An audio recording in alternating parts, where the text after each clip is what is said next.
a woman returns home to mourn her father and stumbles upon a strange incident in the case of her younger brother, who disappeared 27 years ago.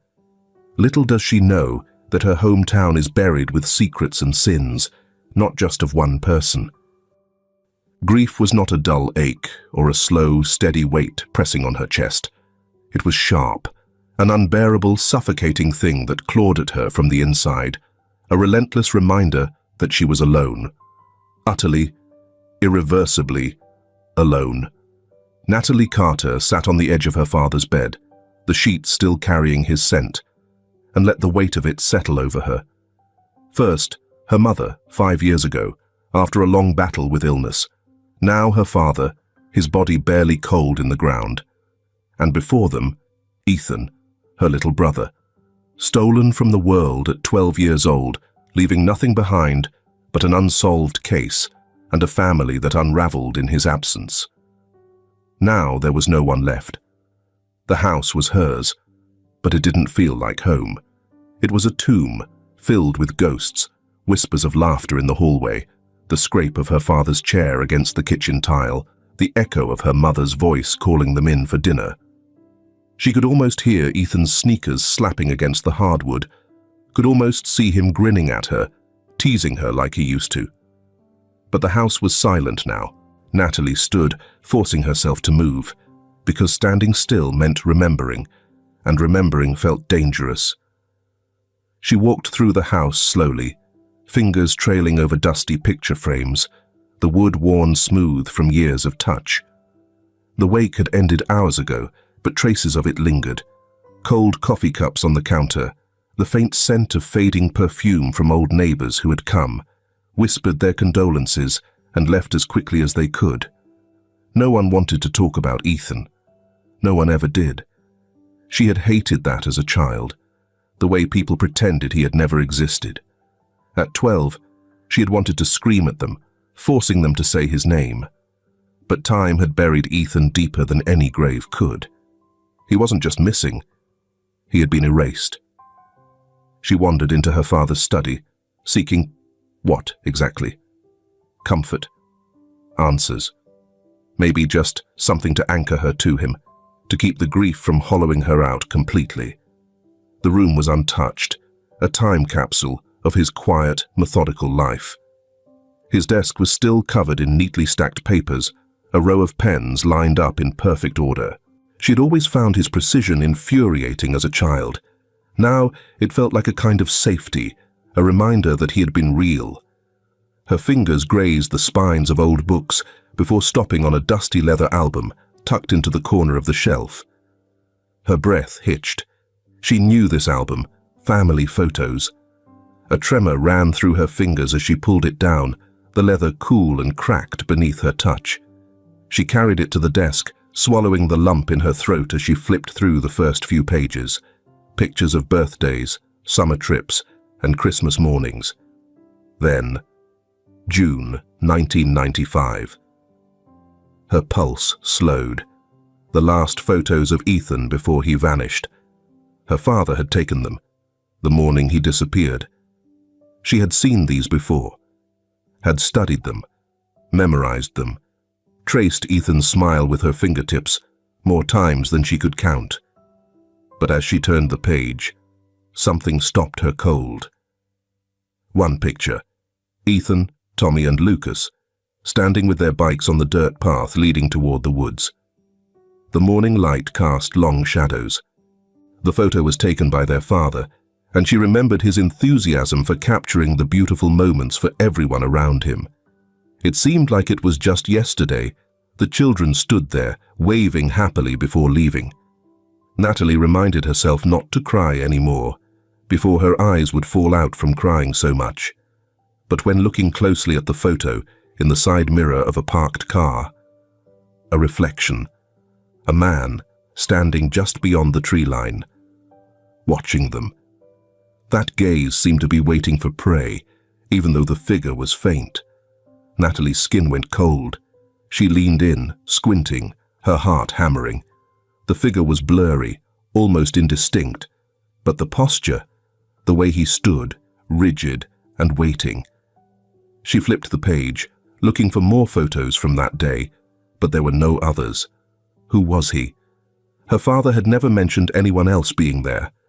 The case files she had read, nothing about a man at the scene. She stood abruptly, heart racing. The police report. She needed to see it again.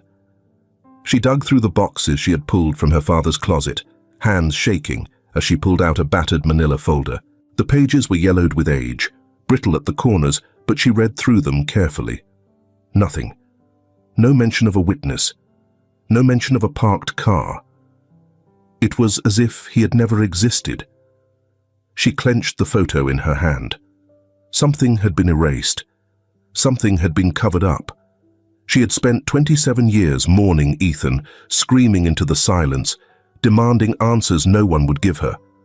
But now she had proof that something had been missed, or worse, hidden. Her grip on the album tightened. For the first time in years, she felt something stronger than grief. She felt resolve. The town felt smaller than she remembered. Sturgeon had always been a quiet place, the kind of town where everyone knew your business before you even had a chance to live it. But time had worn it down, pressing it into something even more insular, more cautious. The roads looked narrower, the storefronts older, their signs faded by Michigan's relentless winters. Even the air felt different, still, stagnant, like the town had been holding its breath for nearly 3 decades.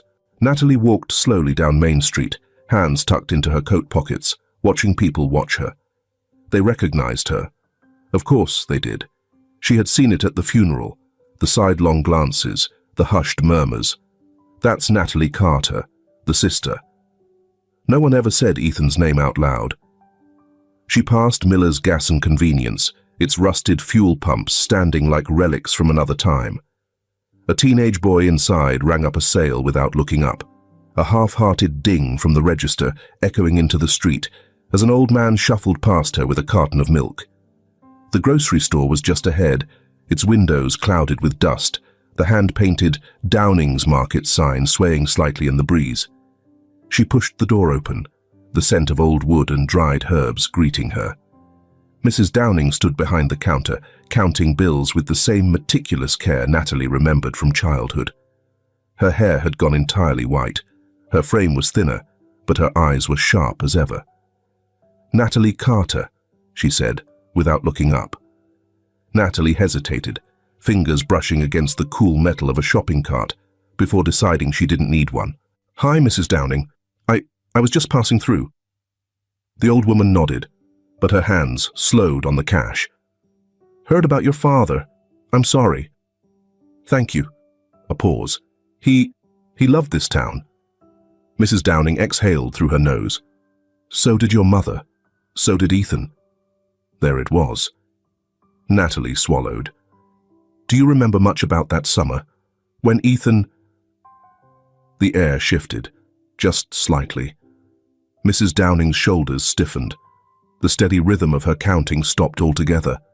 She pressed the bills together and tucked them into the register with a quiet finality. "Some things," she said without looking up, "are better left alone." Natalie's throat tightened. "You were here when it happened. You must remember." "I remember everything, dear." The older woman met her eyes then, voice steady but thin. "But I also remember what happens when people start asking the wrong questions."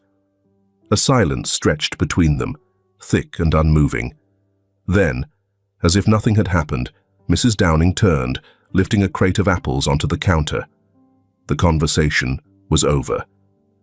The police station hadn't changed much either. Same beige walls, same squeaky linoleum floors.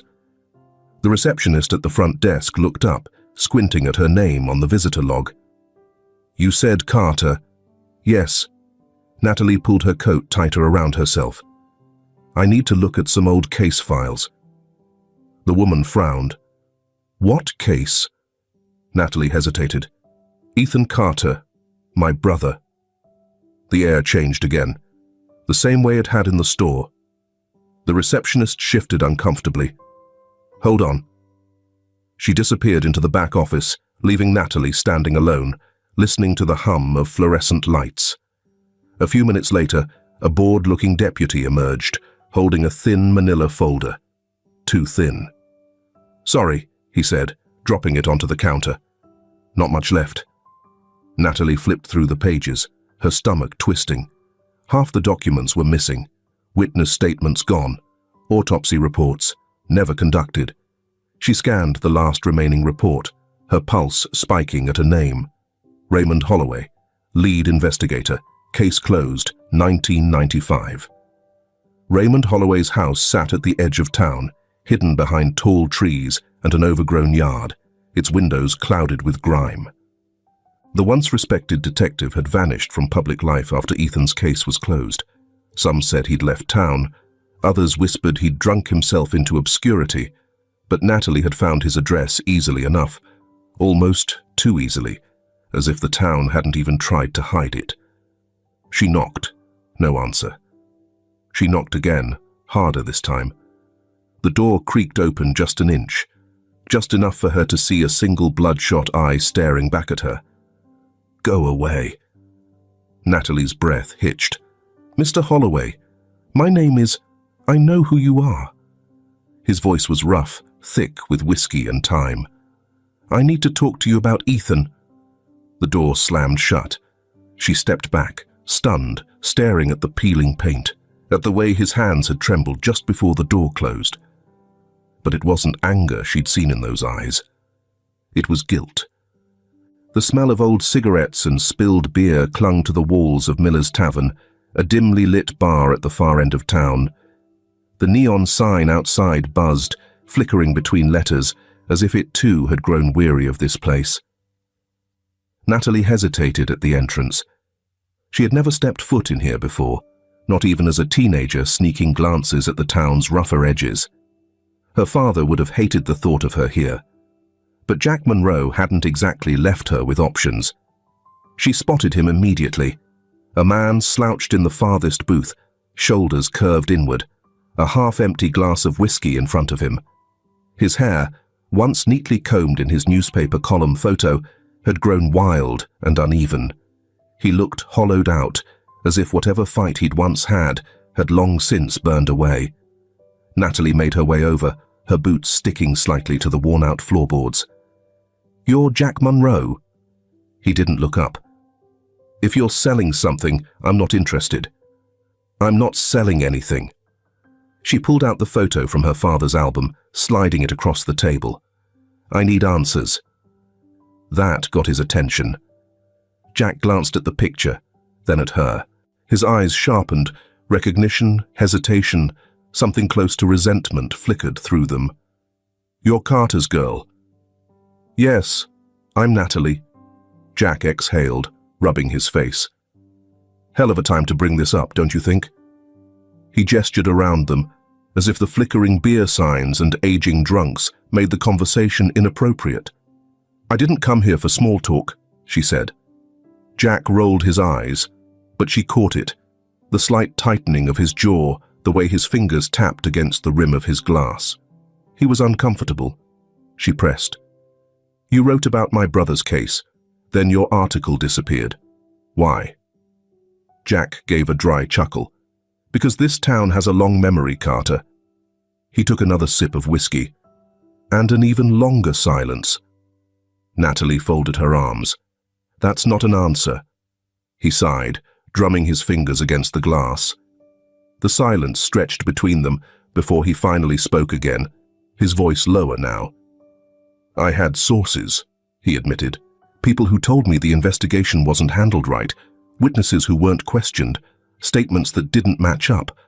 But the moment I started digging too deep, my editor got a call from someone who made it very clear. Either I shut up or I lost my job." "And you just gave up?" Jack scoffed. "You think I had a choice?" He leaned forward, eyes dark. "I got threats, Carter, not just polite ones either. Someone trashed my car, broke my front window, and when that didn't work, I got a letter in my mailbox saying if I didn't stop asking questions, I might end up taking a little trip myself." Natalie's stomach tightened. "You think someone in the town was involved?" Jack let out a bitter laugh. "Oh, I don't think. I know." She studied him, the way his fingers gripped the glass just a little too tightly, the way his eyes darted toward the door like he was expecting someone to walk in at any moment. He still carried the fear with him, even after all these years. Natalie placed her hands flat on the table. "I found this picture in my father's things." Jack barely glanced at it. "Look again." She pointed to the reflection in the car mirror. Jack's eyes flicked downward, and then he froze. The color drained from his face. He grabbed the picture, bringing it closer to the dim overhead light. His lips parted slightly, his breath hitching just enough for her to notice. "Where did you say you got this?" "My father took it, the morning Ethan disappeared." Jack didn't speak right away. He was staring at the reflection in the mirror, the shadowy figure partially obscured by glare. "This isn't just some stranger," he murmured. Natalie's pulse spiked. "Who is it?" Jack hesitated, rubbing his jaw.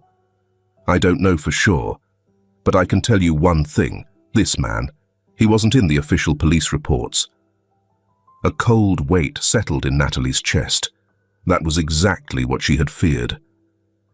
Jack let out a slow breath, shaking his head. Jesus. He sat back, rubbing his temples like the memory of it all had crept back up his spine. For the first time he looked at her differently.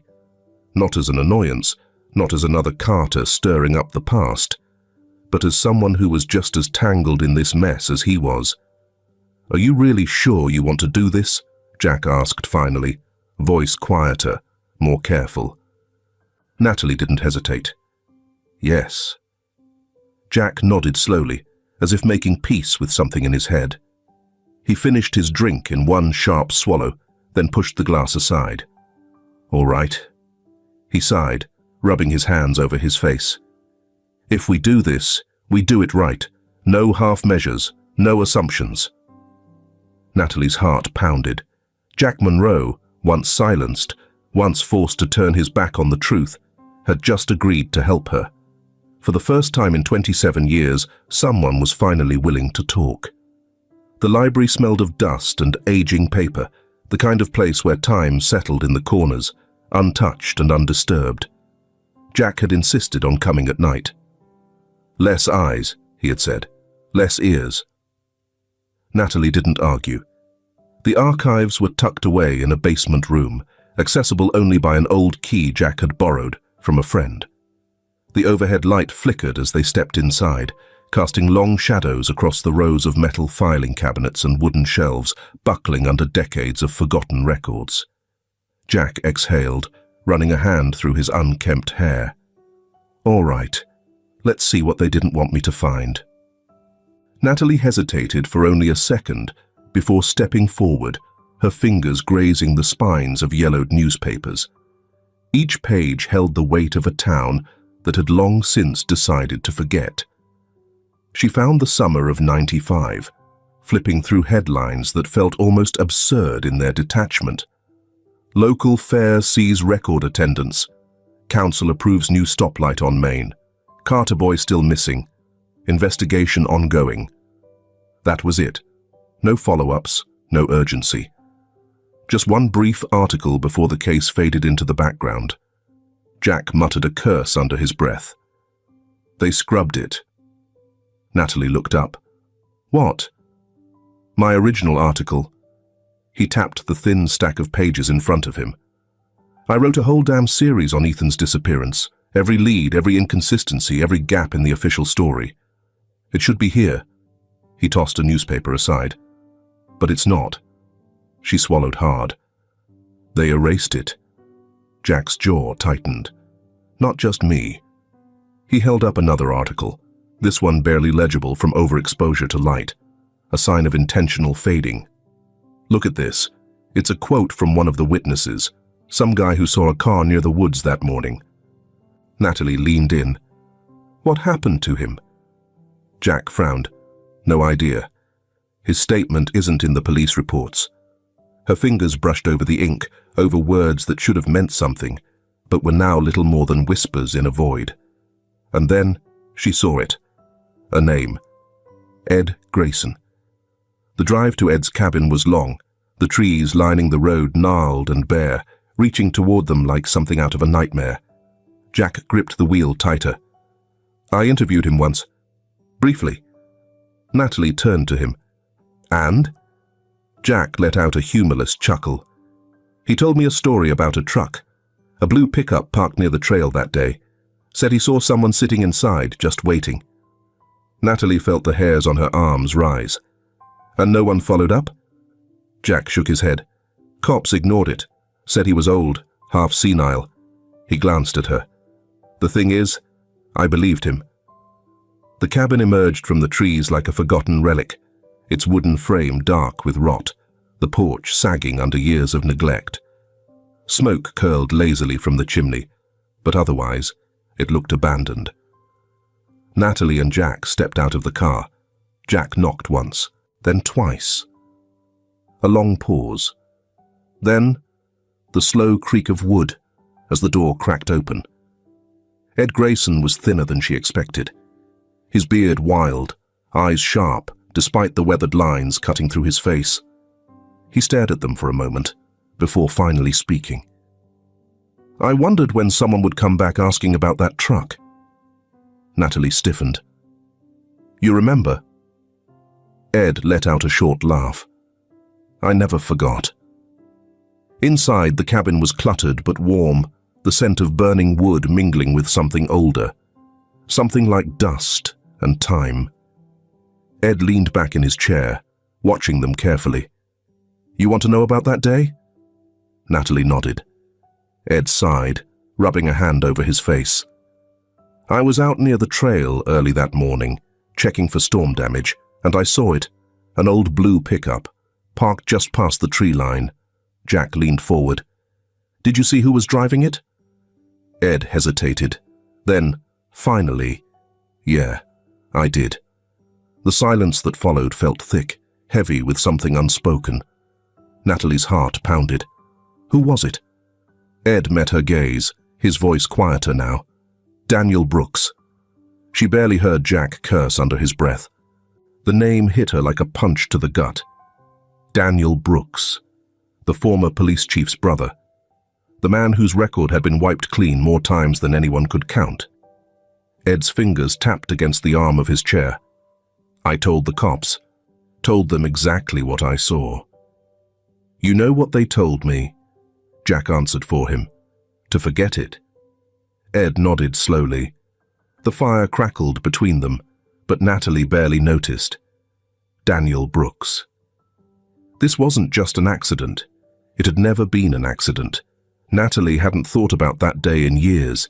The image had been buried under layers of grief, tucked away in a place she rarely let herself visit. But now, sitting in Jack's car with Ed Grayson's words still ringing in her ears, the memory slammed into her with full force. William Brooks had been in their living room. She was 13, curled up in the corner of the couch, watching as her mother sobbed into a crumpled tissue. Her father sat stiffly beside her, hands clasped together so tightly his knuckles had gone white. And there was William, the town's respected police chief, standing in front of them, offering the kind of empty words people give when they don't know what else to say. A terrible accident, he had said. We're doing everything we can, but... He never finished the sentence. Her mother had nodded, desperate to believe him. Her father had shaken his hand, voice hoarse, as he thanked him for all the hard work. Natalie had sat there, staring at the man who was supposed to be the town's protector, the man her parents trusted. And she had believed him too. But he had lied. His brother was here. Back in the present, Jack's voice cut through the silence. Are you okay? Natalie blinked, the memory dissolving like mist. She realized she had been gripping her seatbelt, fingers numb from the pressure.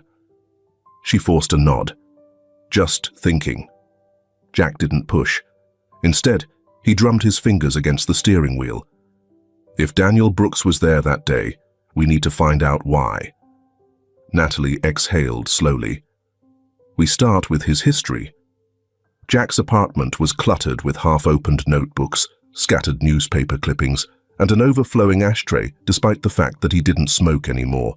He had once been a damn good journalist, and even though the town had tried to erase his work, the evidence of his obsession remained in stacks and folders, tucked into every available surface. He booted up his laptop, tapping in Daniel Brooks's name. A few mugshots appeared, grainy but unmistakable. Jesus, Jack muttered, multiple assault charges, but no convictions. Natalie leaned in. How is that possible?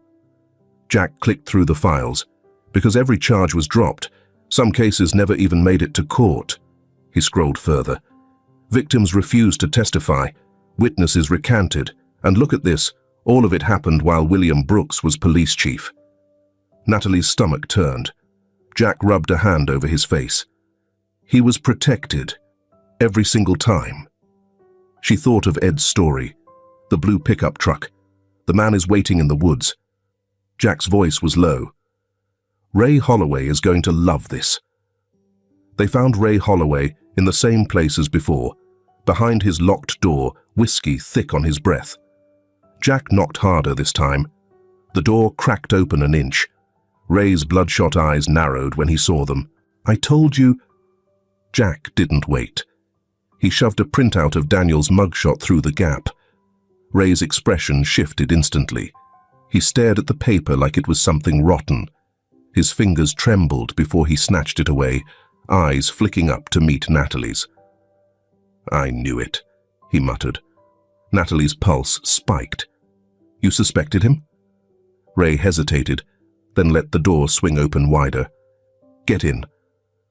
The inside of Ray's house was stale and cluttered, a space where time had stopped moving. A dusty TV played a rerun of an old crime show, the volume so low it was barely a murmur. Ray slumped into a chair, rubbing his temples. I knew Daniel was trouble. I knew it for years. Then why didn't you do anything? Jack's voice was sharp, edged with frustration. Ray let out a bitter laugh. You think I didn't try? You don't know how things worked back then. He tossed the mugshot onto the table. William wouldn't let us near his brother. Any time we brought up Daniel in an investigation, the reports got buried. Witnesses stopped talking. He shook his head. It didn't take long before people just stopped trying. Natalie gritted her teeth. You stopped trying. Ray flinched but didn't deny it. She took a breath. Ed Grayson saw Daniel's truck at the scene that day. Ray's head snapped up. Jack folded his arms. That's why we're here. We need everything you've got on Daniel. We're not letting this die like last time. Ray exhaled slowly. I don't have much left, but I do remember one thing. They waited. Ray leaned forward. In the summer of '95, Daniel was drowning in gambling debt. Owed money to people he couldn't afford to piss off. Natalie's skin prickled. Who? Ray shrugged. A lot of guys ran bets back then, but the ones Daniel owed, they weren't the kind of people who let debts go unpaid. Jack grabbed his phone. I know someone who might know more. He stepped into the next room, already dialing. Ray's gaze settled on Natalie. You really think you can fix this? His voice was quieter now. Natalie met his eyes. I don't know, but I have to try. Jack came back a few minutes later, his expression dark. Well? Natalie asked. Jack let out a slow breath. I called an old source from the casinos. He remembers Daniel from back in the day. Says he was desperate that summer, talking about a way to make quick money. Ray muttered a curse. That's not good. Natalie frowned. Quick money? How? Jack hesitated. He wouldn't say, just that whatever it was, it involved people who don't forgive debts. A heavy silence settled over the room. Natalie knew what they were all thinking.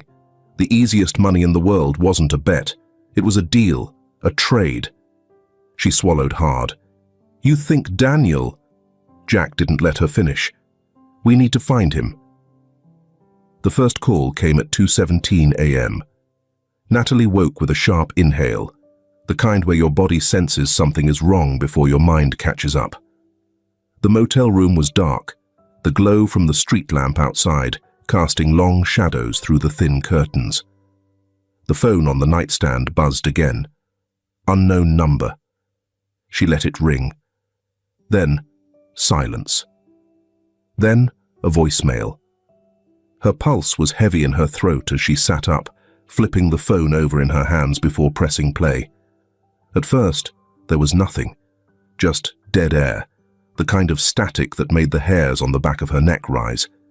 Then, a voice, low, distorted, like it had been run through an old tape recorder.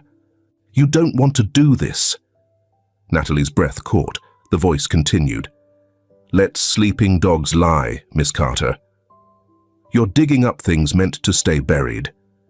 The line cut out. She sat there, gripping the phone so tightly her fingers ached. The motel room suddenly felt smaller, suffocating. A sound outside made her jump. Footsteps. She moved quietly to the window, pulling the curtain back just an inch. A figure stood near the motel parking lot, too far to see clearly, but close enough that she knew they were looking at her. Then, as if sensing her gaze, the person turned and slipped into the darkness. Jack was already awake when she banged on his door. He answered, shirt half-buttoned, a cigarette tucked behind his ear. His expression shifted when he saw her face. What happened? Natalie shoved the phone into his hand, voice steady, despite the tremor in her fingers. "Voicemail." Jack pressed play, and she watched as his jaw tightened, his fingers clenching slightly at his side. When it ended, he exhaled through his nose. "Christ. It means we're getting close," Natalie said. Jack studied her for a second, then gave a slow nod. "Yeah, it does." They didn't realize how close until Jack got attacked. It was just after midnight when it happened. Natalie had stepped out to grab coffee from the vending machine down the hall. When she returned, the motel door was slightly ajar. Her stomach dropped. "Jack." No answer. She pushed the door open, and the sight knocked the breath from her lungs. Jack was slumped against the dresser, blood trickling from a cut above his eye, his notepad missing from the table. The motel lamp had been knocked over, its dim glow flickering as if it too was struggling to stay awake. Jack groaned, lifting a hand to his head. "Jesus." Natalie dropped beside him. "Who did this?" He exhaled shakily. "Didn't see." His voice was hoarse, like he'd had the wind knocked out of him. "Door opened. Thought it was you. Next thing I knew, I was on the floor." She gritted her teeth. They were running out of time. They needed to move. Ray Holloway met them at the trailhead near the lake. The sky had darkened, storm clouds rolling in like a warning. The air smelled of rain, damp earth, and something older, something unsettled. "This is a mistake," Ray muttered, lighting a cigarette. "It's been almost 30 years. You think you're going to find something no one else did." Jack wiped dried blood from his temple. "You want to go back to drinking yourself to death, or do you want to help us?" Ray took a slow drag. "Fine. But I'm telling you now, you don't want to see what you're looking for." They hiked deep into the woods, the path overgrown and forgotten. The rain of these few days will wash away everything. The evil things that people want to hide will be exposed by God and save kindness and truth. Then Natalie saw it. It was so familiar, as if it had been in the Carter family's dreams for nearly 30 years. The color of the shirt Ethan wore that day. The ground near the tree line was uneven, like something had been disturbed. Her pulse hammered as she stepped closer. "I think this is it," she whispered. Jack exhaled, dropping to his knees. He started digging, bare hands, wet soil seeping under his nails. Then, something caught. Fabric. Natalie sucked in a breath as Jack carefully pulled it free. Torn. Stained. Unmistakable. It was a shirt.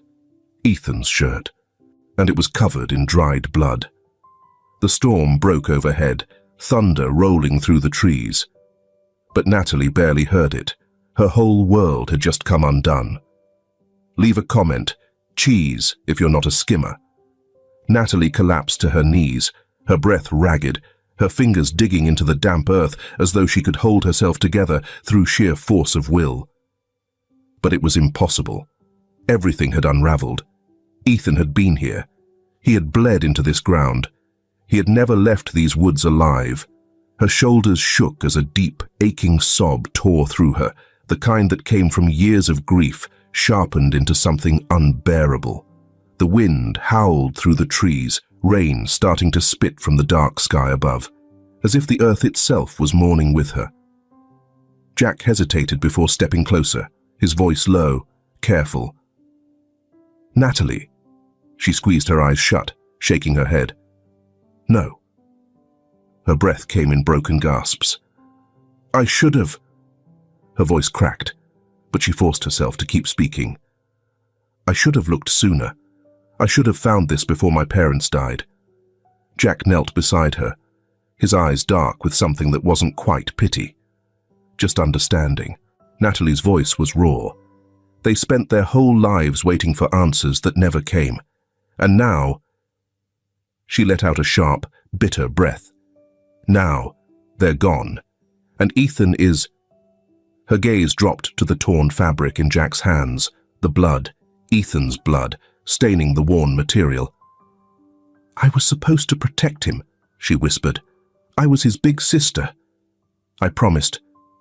The weight of it crushed her. All those years wasted. The birthdays Ethan never got to celebrate. The nights her mother had cried herself to sleep, hoping that maybe her son was still out there somewhere. Her father, sitting in his old chair, staring at the wall, silently drowning in his own helplessness. Jack exhaled through his nose, running a hand through his hair. He looked away for a moment, as if giving her space to break. Then, carefully, he set the shirt down, resting it gently on the disturbed ground. "This wasn't your fault," he said, his voice quieter now. "None of it was." Natalie let out a ragged laugh, sharp and humorless. "Then whose was it?" Silence settled over them. Ray, who had been standing a few feet away, shifted uncomfortably. He had seen crime scenes before. He had seen grieving families before. But this wasn't some stranger's loss. It was a wound this town had buried and never bothered to unearth. Ray sighed, taking a long drag of his cigarette before flicking it into the wet soil. His voice came out rough. "You're not the only one who should have done more." Natalie turned to him, something raw flashing in her eyes. Ray didn't look at her. His gaze stayed on the fabric in the dirt, like he couldn't bring himself to meet her stare. "I was a cop back then. I should have pushed harder, should have fought back." His fingers twitched at his side, but he didn't move. "But William Brooks ran this town. We all knew it." Natalie swallowed hard. "And you let him." Ray didn't argue. He didn't need to. Jack stood, rubbing his jaw, his expression hard. "We still don't know what happened to Tommy and Lucas." Natalie flinched. The other two boys. God! She had almost forgotten. Jack's voice was careful now. "We need to get this tested. If the blood matches Ethan, the sheriff has to reopen the case." Natalie wiped at her face, her fingers trembling as she forced herself to stand. The ground felt unsteady beneath her, like the weight of it all was too much for her legs to hold. But she nodded. She had no choice but to keep going. They took the fabric straight to a forensic specialist in the next county over, not Sturgeon's lab. No one here could be trusted. The wait was agonizing. Every hour that passed felt like a century. Natalie sat with her arms crossed over her chest, her gaze fixed on the door, as if she could will it to open faster. Jack paced. Ray chain-smoked outside, his phone buzzing every so often with messages from someone neither of them asked about. Then, finally, the forensic tech stepped out, a clipboard in hand. Natalie stood too quickly, her pulse thudding in her ears. The woman exhaled, glancing between them before speaking. "The blood is a match," she said. "It belongs to Ethan Carter." Jack let out a slow breath. Ray muttered something under his breath, rubbing at his temple. Natalie just stood there. It was real. Ethan was dead. She had known it the moment she saw the fabric, but hearing it confirmed, it felt like a blow to the chest. Her throat burned, but she forced herself to stay standing. "We need to take this to the sheriff." Jack nodded. No more delays, no more silence. Sheriff Tom Harris leaned forward, hands clasped on his desk. His office was small, cluttered, a stark contrast to the man himself, who looked like he barely fit behind the desk. He listened without interrupting as Jack laid out the facts, sliding the forensic report across the wood. The sheriff glanced at it, then at them. "You sure about this?" His voice was quiet, measured. Jack scoffed. "Did you even read the damn report?" Harris ignored him, his sharp gaze settling on Natalie. She met his stare head-on, steady, unwavering. "We have Ethan's blood," she said, her voice cold. "In the woods where he disappeared. You tell me if that's enough." Harris exhaled, leaning back. He tapped his fingers against the desk for a long moment before finally speaking. "I'll reopen the case." Natalie's hands curled into fists at her sides. A mix of relief and rage burned through her. It had taken 27 years for someone in this town to say those words. Jack exhaled through his nose, arms crossed. "And Daniel Brooks?" Harris's jaw ticked. "We'll find him." Natalie nodded, but something deep in her gut told her. Daniel Brooks wasn't going to be easy to catch. Jack had always been good at finding people who didn't want to be found. It was a skill that had kept him in the business longer than he should have been, even after the town had buried him and his career. And now, as he sat hunched over his laptop in his cramped motel room, cigarette smoldering in the ashtray beside him, he felt the old instincts kick in. "Got something," he muttered. Natalie, sitting cross-legged on the bed, looked up sharply. "Where?" Jack exhaled through his nose. "Daniel Brooks is using a different name, David Lawn. Been living off the grid in some backwoods town in Kentucky." He turned the screen toward her, showing a grainy DMV photo. "Not much, but it's enough." Ray, who had been nursing a beer by the window, set it down with a quiet thunk. "That's not exactly next door." Jack shrugged. "Doesn't matter. We go now." Natalie stood. "Then let's go." Ray groaned, rubbing his face. "Jesus, you two are the most impatient people I've ever met." Jack smirked. "Coming from a guy who sat on a crime for 27 years? Ray shot him a glare. "You still got that black eye? 'Cause I can fix the other one." Natalie wasn't listening. She was already grabbing her coat. They didn't wait for the police. The drive to Kentucky was long and uneasy, the kind of silence that made you feel the weight of everything left unsaid. Ray drove, his hands gripping the wheel a little too tightly. Jack was in the passenger seat, flipping through old notes, checking maps, making calls to his last few contacts. Natalie sat in the back, staring out at the endless stretch of highway, her fingers curled around the photo of Ethan. She had spent years wondering if he had been scared, if he had cried out for her, if, in those last moments, he had believed she would come for him. And now, the man who had taken him, who had stolen every future Ethan was supposed to have, was just a few hours away. She swallowed the lump in her throat and gripped the photo tighter. Not much longer now. They reached the town just before dusk, parking a few blocks away from the trailer park where Daniel had been living. Jack handed Natalie a pair of binoculars. "Spot him before we move."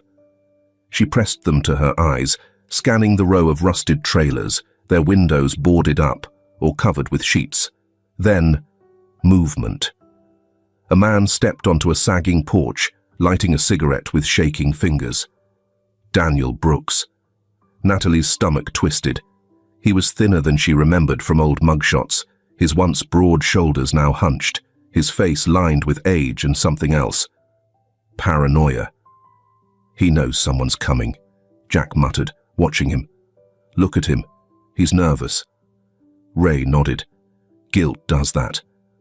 They waited, the minutes stretching long and unbearable. No police yet. Jack's fingers twitched at his side. Something's wrong. They should be here by now. Natalie's heart pounded. What if he runs? As if in answer, Daniel suddenly froze, his body going rigid. And then, he turned, his eyes locked onto them. Natalie felt it like a shock to the spine. Daniel's face twisted, recognition dawning like a slow, creeping horror. Then, without hesitation, he bolted. Shit! Jack was already moving, throwing open the car door. Daniel lunged off the porch, sprinting toward the tree line at the edge of the trailer park. Ray cursed, fumbling for the ignition.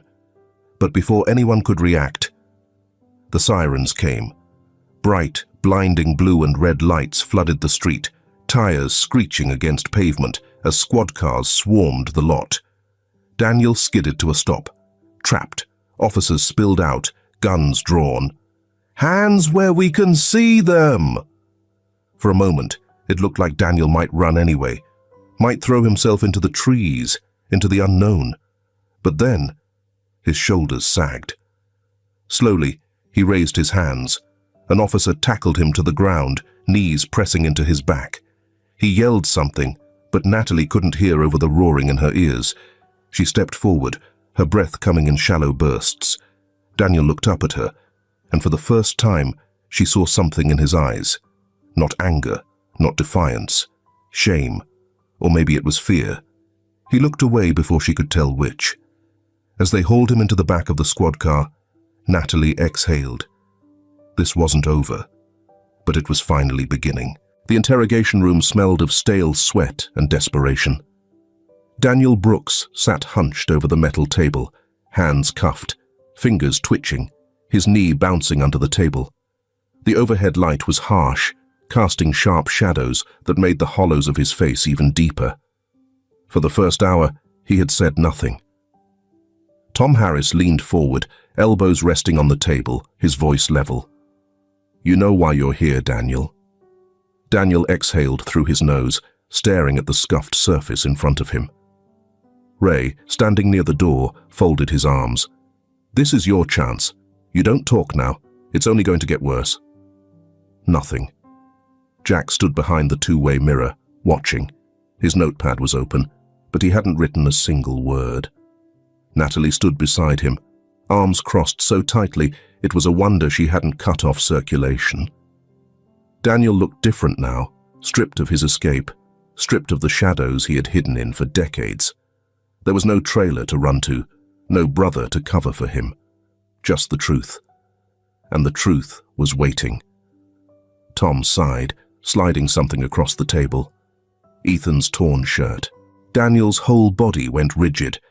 The blood had long since dried, the fabric stiff and brittle, but it still carried weight, the undeniable, inescapable weight of what had been done. His breath hitched, and for the first time since being dragged into the room, he looked up. His face was tight, his eyes darting to the shirt, then to Tom, then to Ray, as if measuring the space, calculating his options. But there were none. Ray's voice was quiet. We found him, Daniel. A beat of silence. Then, a crack in the dam. Daniel swallowed hard, his shoulders caving inward. His knee stopped bouncing, his fingers curled inward, knuckles whitening. And then, in a voice that was barely above a whisper, he said it. I didn't mean to kill him. Natalie's breath caught. Jack finally moved, flipping open his notebook, the pen scratching against the paper. Tom's expression didn't change. Start talking. Daniel's hands trembled as he ran them through his graying hair.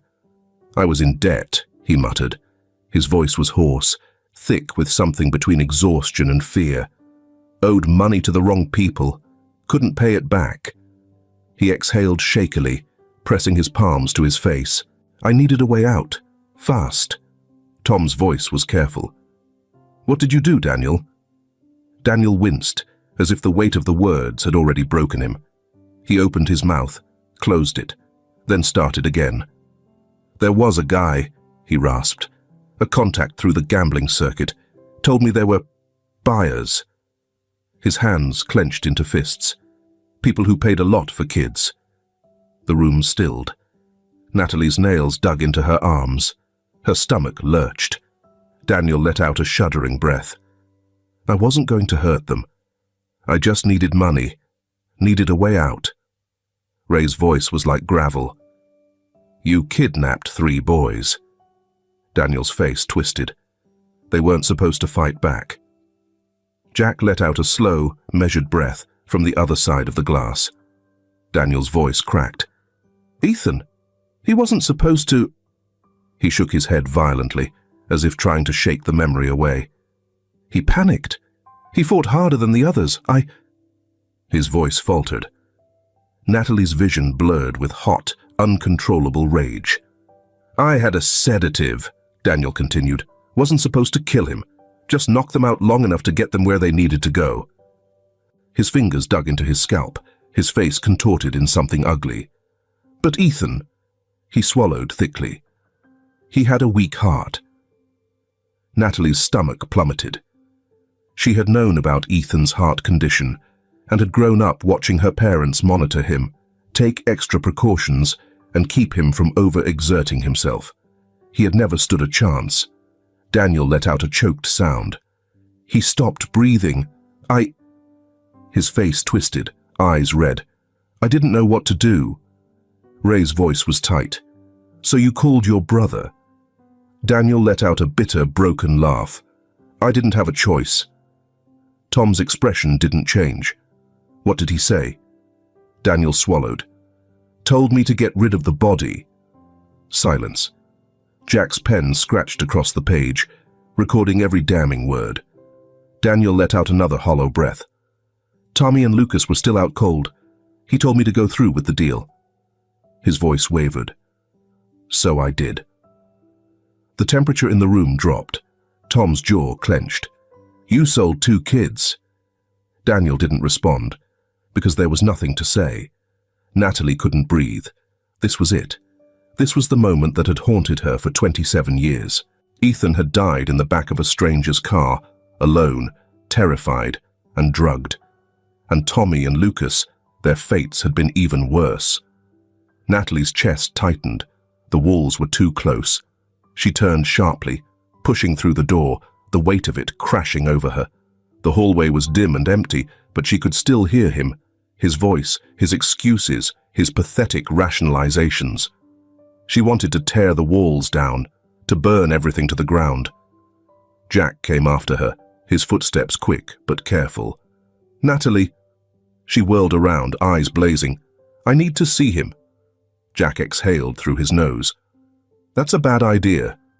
I don't care. Jack hesitated, then nodded once. All right. She turned back toward the door, hands curled into fists.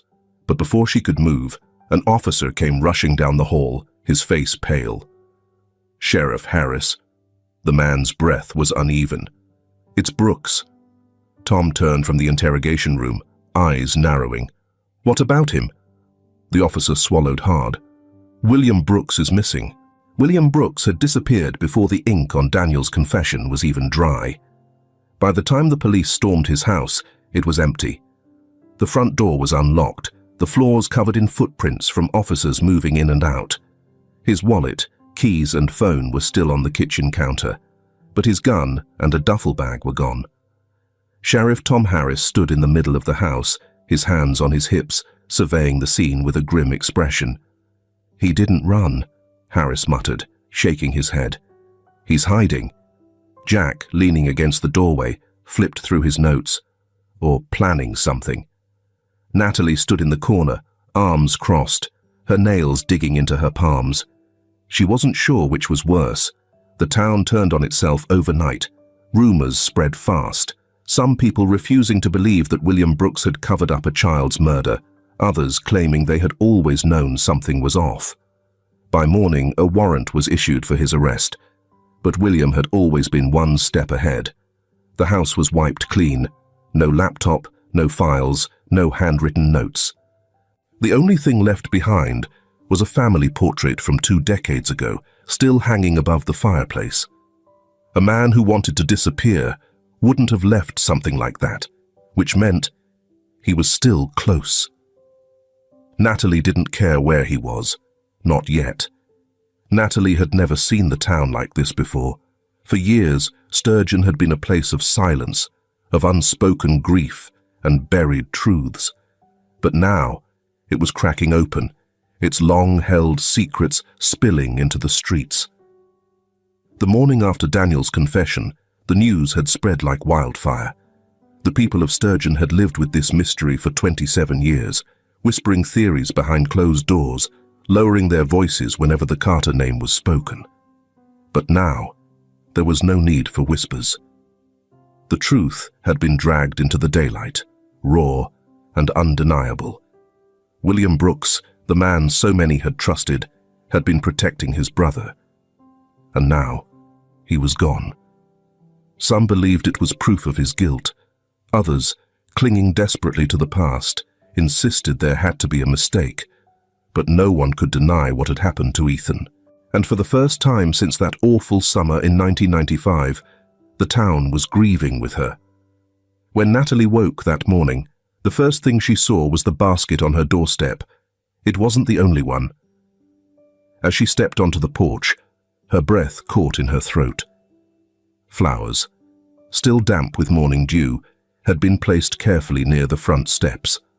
A small bundle of apples sat beside a carton of eggs, the kind wrapped in newspaper from someone's backyard coop.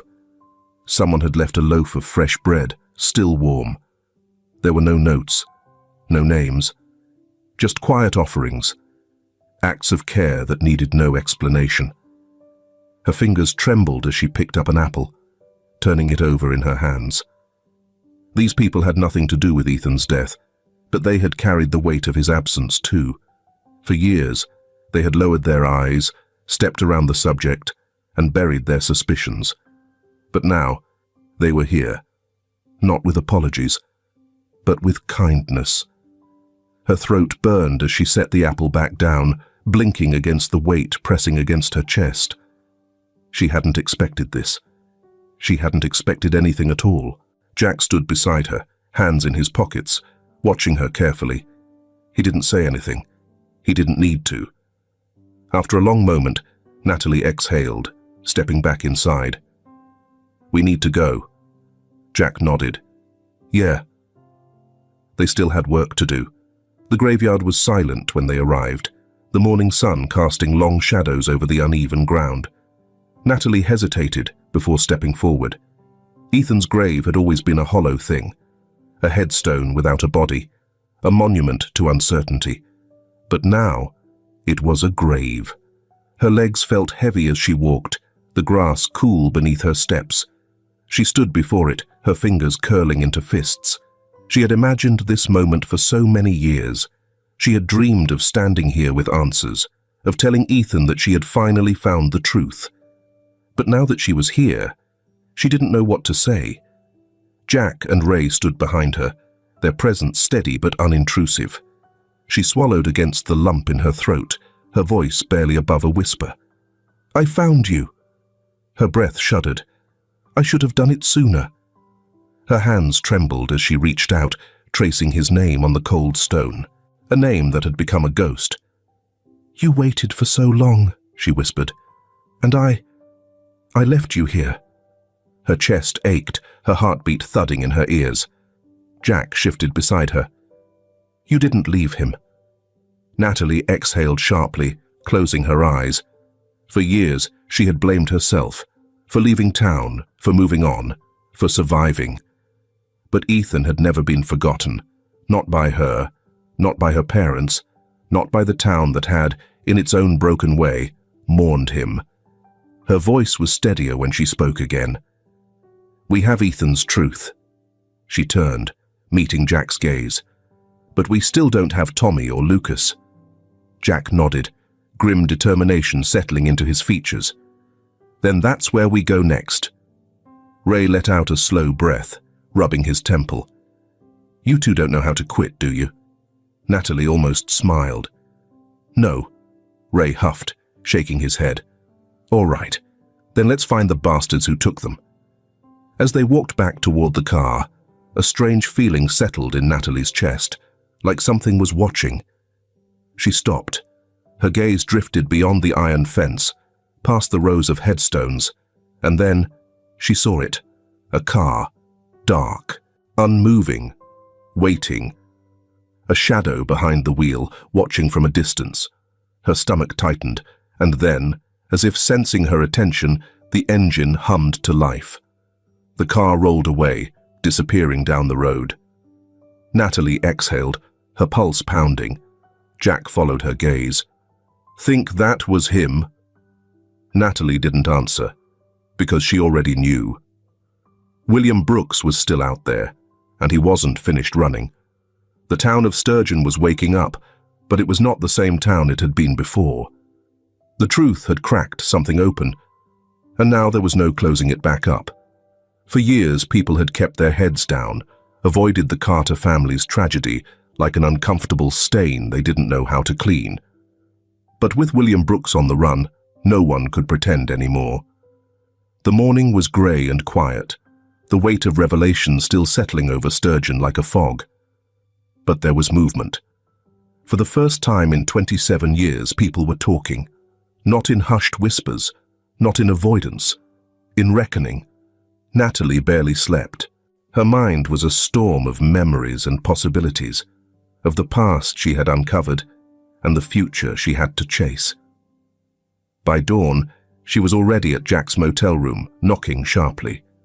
The door opened to reveal Jack, half awake, coffee in hand, notes scattered across the desk behind him. "You're early," he muttered, stepping aside to let her in. "We don't have time to waste," she said. Jack took a slow sip of coffee. "Figured." Ray showed up not long after, grumbling about needing a damn break, but not meaning it. The three of them sat in the cramped motel room, the air thick with exhaustion and something heavier, determination. "We need to find Tommy and Lucas," Natalie said, the words firm. Jack nodded, flipping through a worn notebook. "I started digging through missing children reports from the Midwest in the late 90s. Some cases match the timeline." Ray leaned against the wall, arms crossed. "And Daniel's buyers?" Jack exhaled through his nose. It wasn't just local. The ring stretched across state lines. Some of it even reached Mexico and Canada. Natalie's stomach turned. "They could be anywhere," she murmured. Jack looked up, his expression sharp. "Then we start everywhere." The town, though shaken, began to act. People who had been silent for years now spoke. Natalie had never imagined this. Families, neighbors, strangers, all coming together. Parents of other missing children, once isolated in their grief, now found each other. What began as hushed conversations over coffee turned into gatherings, support networks, a movement. Natalie sat in a small church hall, watching as dozens of faces filled the room, faces of loss, faces of quiet strength. A woman, older, with tired eyes and a weathered face, held up a photo of her son, missing since 1997. A man near the back clutched a worn flyer. His sister had vanished in 2001. They weren't just searching for Tommy and Lucas anymore. They were searching for all of them. Natalie felt it then, truly felt it. This wasn't just her fight. It never had been. Jack's article broke 3 months later. It was everywhere. The Brooks cover-up, the trafficking ring, the failures of the town's justice system, all laid bare in print.